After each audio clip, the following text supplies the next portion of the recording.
It's Thursday, 7 p.m. I've had calls back to back in the morning and been filming all day for Instagram. I had my last meal at 2 p.m. and I am quite hungry now.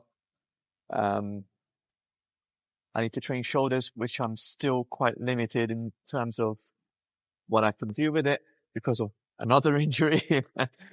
And the gym is going to be absolutely rammed. It's pissing down and I'm under a bridge filming this. I think it's safe to say, I hate to open on a negative note, but it's safe to say that this is my first hard day filming. But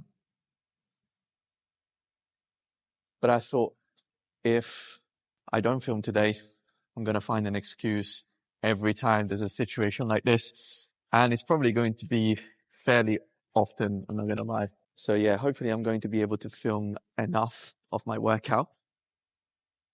It's shoulders, just shoulders. I've got one exercise for chest that I literally do because I can't do any overhead press at the moment. So yeah, wish me luck. Let's go. So first exercise of the session is actually a chest exercise, chest and triceps, a bit of front delt. It's a close grip bench press at the Smith. Why am I choosing this exercise? First of all, I wanted to kind of do a bit of a retouch on the chest, meaning that I wanted a chest exercise, a pressing movements that involve the pecs. And also there is a degree of shoulder flexion. So I'm going to get my front delt involved to an extent. Also, I can't really do anything overhead at the moment. Incline takes me definitely longer than usual to recover from. So I'll keep that for my chest day as the main movement. I also have been hammering my upper chest for years. So luckily it's not really lagging compared to the lower part of the chest.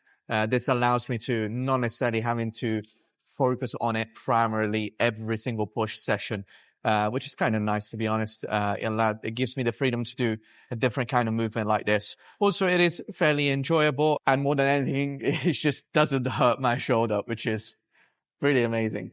So we're just going to warm up for it. And then, as usual, 2 heavy working set between 6 to 10 reps and a metabolic set at the end. The worst thing about the Smith is actually aligning everything. So putting the bench exactly in the middle of it, and in the right spot.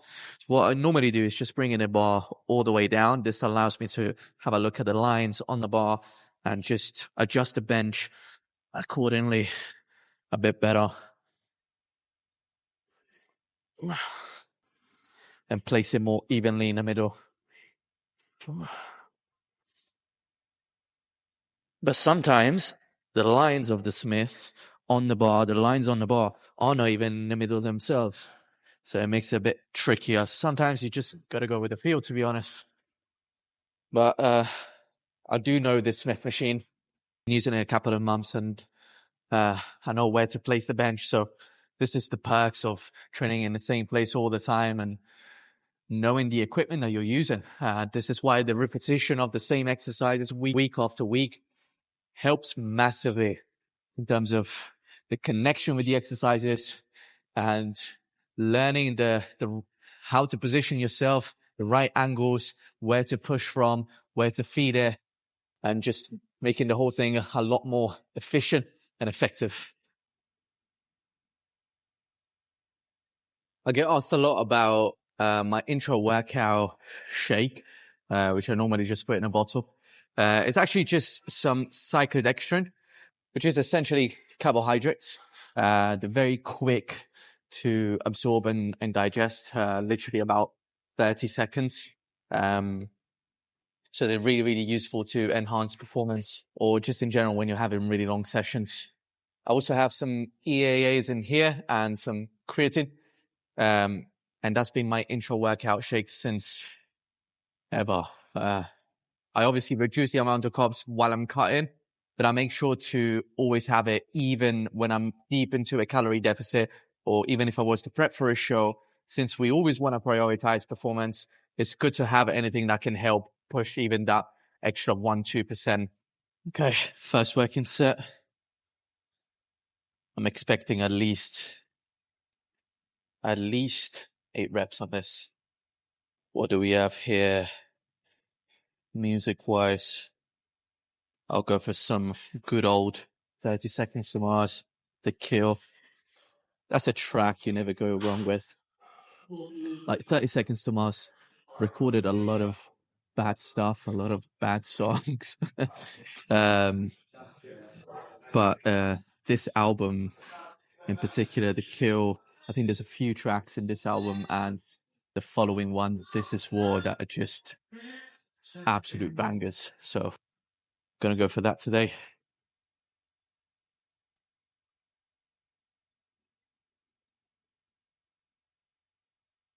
Let's go.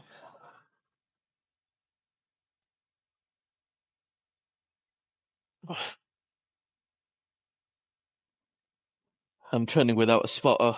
I would usually get one, but I'm not going to train to absolute failure today. Just quite simply because my shoulder is still not 100%.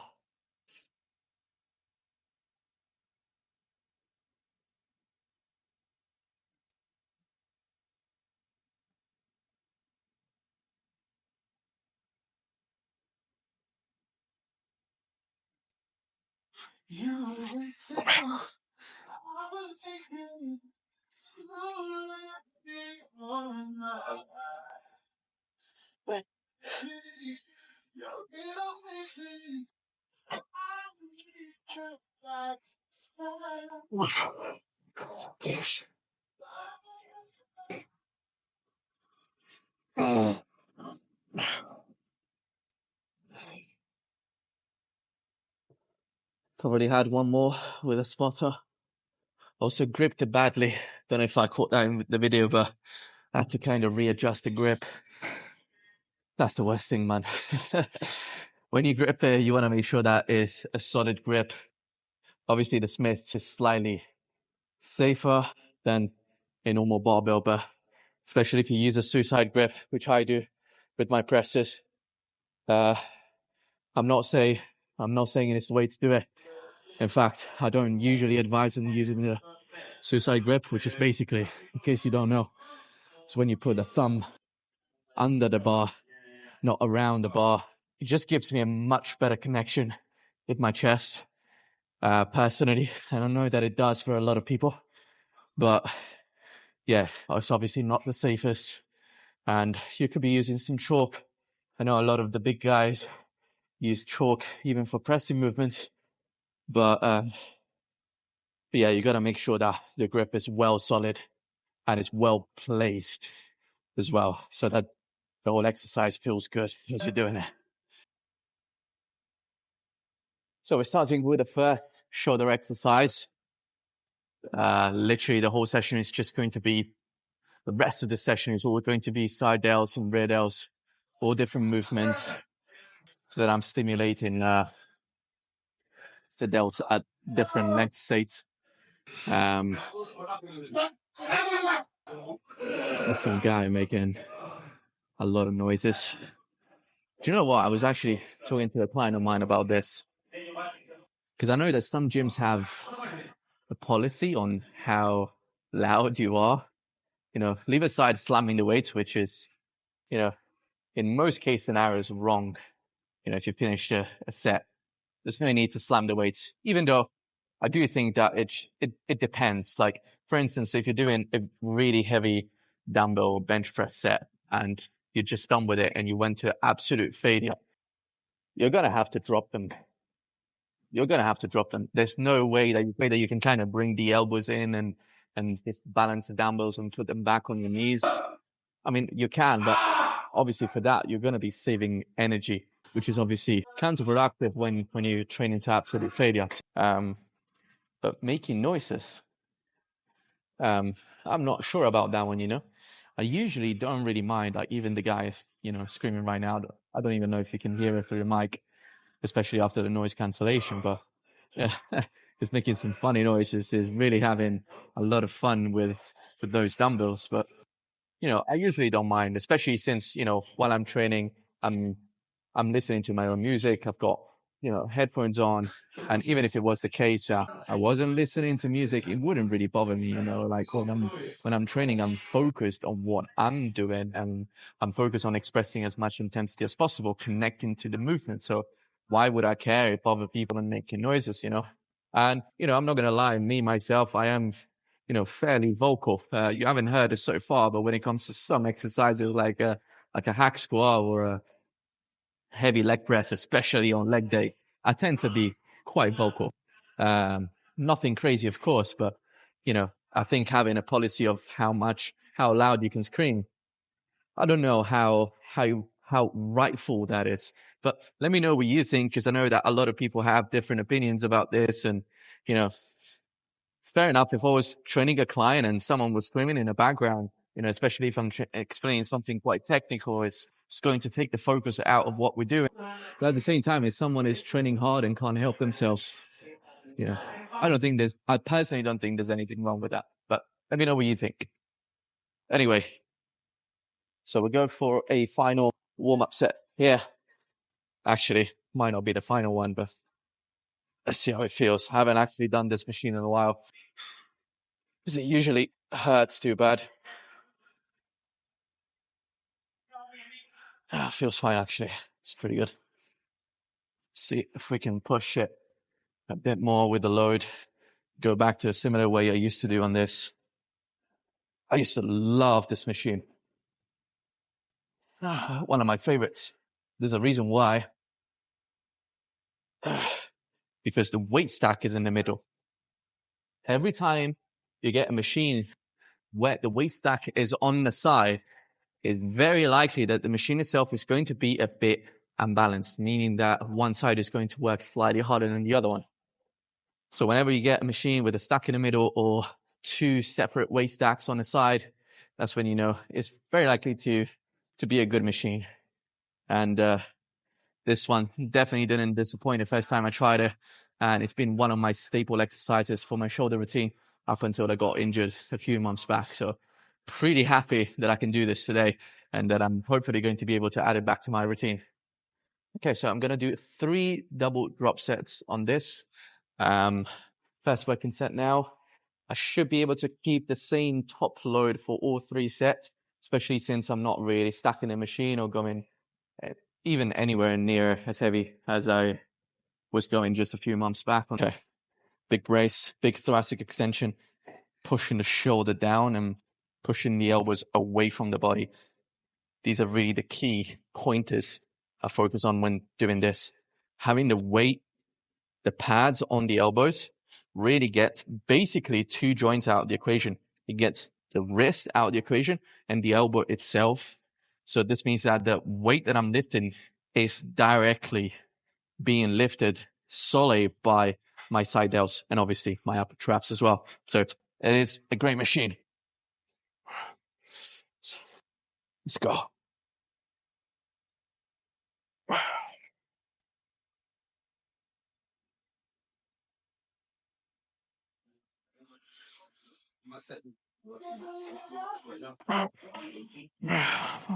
I do feel it. Fuck's sake. Doesn't feel as good as I thought. Still feel that niggle in my shoulder. It's probably all the internal rotation.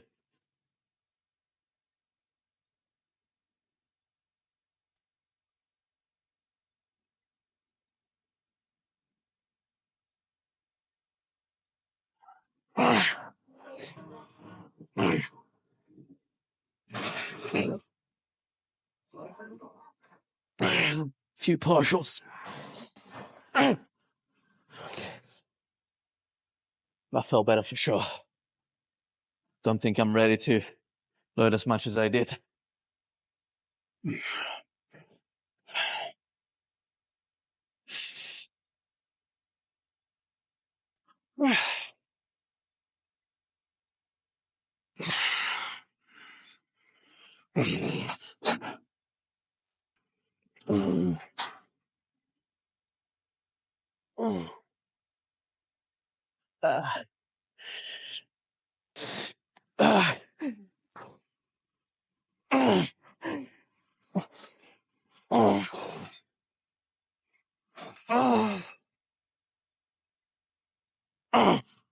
Fuck.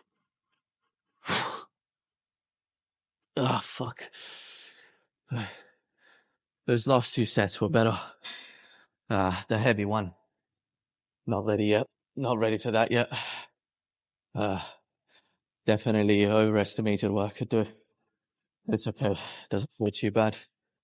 Doesn't feel like I triggered the injury back. This is probably the only exercise that I would want to do in front of the mirror, just so that I can see if I'm actually lifting my arms up evenly and I am pulling with the elbows, leading the movement with the elbows or with the hands, if the elbows are dropping at all, etc.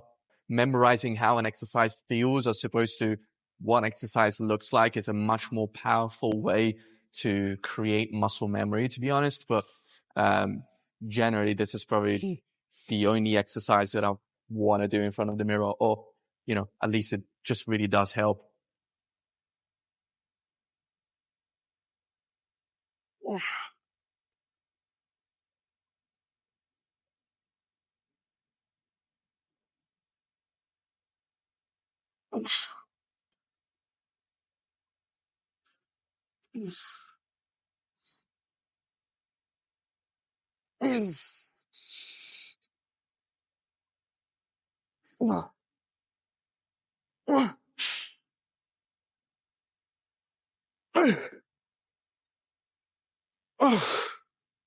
Uh, 15 seconds, we go again. You see a lot of people doing partials on dumbbell lateral raises. I think lengthen partials is always a good thing to do. Partial reps at the end, it's always a good thing to add, especially, for an exercise like lateral raises, for a movement like lateral raises, which obviously isolates a smaller muscle group. But when it comes to using dumbbells, there's barely any resistance at the bottom. So I always found it a bit unnecessary to do partial reps at the bottom. You're not really going to get that much out of it, to be honest with you. Cables, on the other hand, definitely.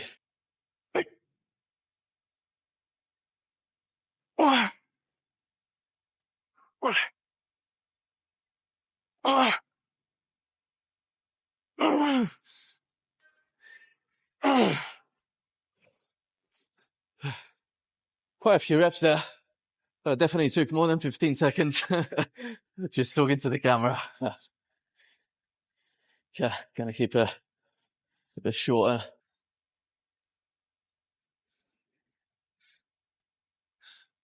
5 seconds, here we go again.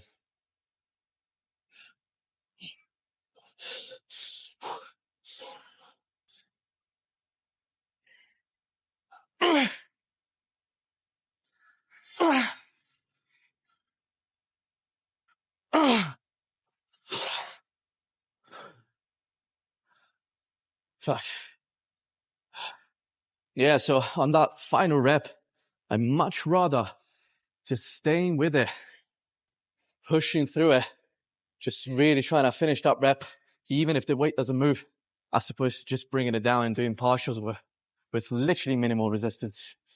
I'm not saying that's the right way to do it, but that's the way that I see it being more effective. I remember in my first years of training, I was wearing a vest the majority of my workouts. I think I was very excited about the shape that I was getting in.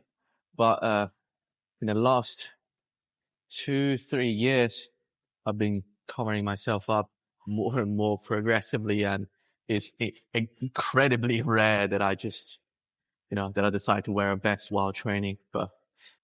And I think this is quite subjective, right? But if you find yourself being triggered by perhaps comments that people make, or the way that people look at you in the gym, or even by the way that you judge yourself when looking at yourself in the mirror with a pump, without a pump, then I think considering the idea of, covering up while training could be good. You're completely focused on the action. You're completely focused on the workout itself and what you're doing, as opposed to, how you're looking, if that makes sense. So, at least for me, it definitely helped me focus that 2%, 5% more, being a bit more present into the session. And, especially I think once you really get into bodybuilding or fitness, and especially if you train for aesthetics, you start to get quite attached to the way that you look, attached to how your pumps look, especially during certain sessions, like, I don't know, delts or back or chest, etc. And I think that kind of takes the focus away from the real work. So yeah, funny thing is I'm saying all of this while wearing a vest, but to be fair, I had this because of the content I was recording for Instagram. But I'm back in my back cave with Euclid over there, waiting to be fed. I'm gonna eat as well, jump in a shower, and start editing this very video. There's only one final note that I wanted to add, is that I'm glad that I went. I was talking about this with one of my clients the other day, actually. I don't think, for me personally, there isn't any worse feeling than going to bed and knowing that you could have done more, knowing that you haven't done your best. And, I became very attached to this, this idea of this concept of heroism, and to the point that I rewrote the definition of heroism, which goes, heroism is the ability to reach the pinnacle of expression of one's willpower and to consistently use it in a constructive manner. And I think that personally, that just really resonates with me. And, as much as it can feel like it's a bit idolized, it's a bit, over the top, because we are human and things don't always go the way that we plan them to go. I think you always have the opportunity to do your best in whatever circumstance. And I think, for me today, it wasn't a particular hard day. Like I had much harder days, in my time. But I think today I could have had an excuse to not film this video, to cut the workout short. By the way, there's two final exercises that I didn't film, which were the front raises pronated grip and rear delt machine, just in case you wanted to kind of put the pieces back together. But yeah, I could have not filmed it. I could have not, cut the workout short or not pushed as much. But I know that the feeling of knowing that I could have done more, would have just been so horrible. And yeah, I feel pretty good now, having completed all the tasks, and I can't wait to edit this. So thank you so much for watching. If it's the first time watching one of my videos, make sure that you like and subscribe to the channel, and I'll see you tomorrow.